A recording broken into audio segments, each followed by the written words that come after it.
I'm Elaine Braddock. Yes, he said. I said something to your wife in the supermarket I need to apologize for.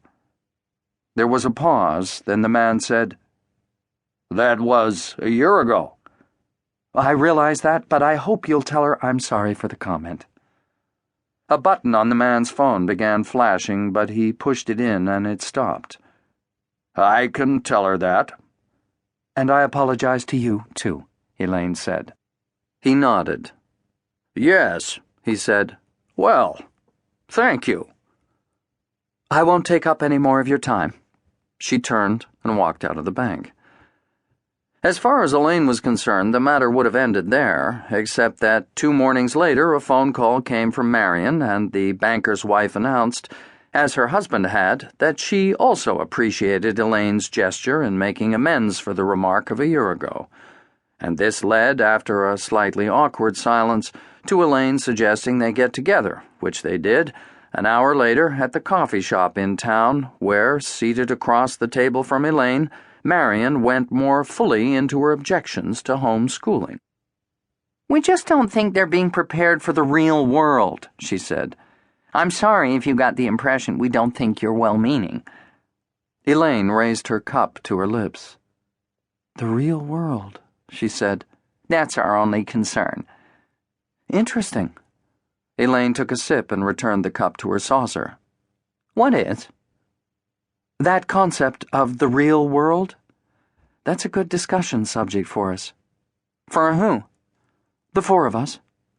"Oh," Marion said. "Well, I wasn't bringing it up as a discussion subject. I just wanted to be sure you were aware that—" "I know," Elaine said, "but we incorporate everything that comes along into their education, and I can see that concept making a really lively topic." Marion looked at her a few moments, then tore open a sugar packet. "Listen, I don't suppose you happened to see those people on the news last night? That family up in Vermont who are doing what you are?" "The Lewis family," Elaine said. "You know them?" "We went up to visit them once. They're well known in the movement." Marion emptied the sugar into her coffee. "Did you know they were in court?" "They're never out of court." "They were up on the steps of their courthouse yesterday, cursing and swearing at everyone in sight. Not the best advertisements for your cause." "Garth and Goya are very outspoken," Elaine said. And then she turned and looked through the window beside their table and at the sidewalk outside, and for a long time she just sat very still, staring through the glass, till finally Marion leaned forward slightly from the other side of the table. "Elaine?" "Yes," she said, still not turning back. "You okay?" She looked back at her. "I feel like I've lost you," Marion said. "Everything all right?" Elaine shook her head. "Not really." "Oh?" "Something's happened."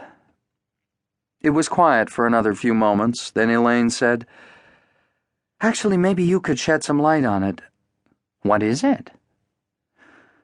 "Okay, some of the parents around town have begun complaining about us."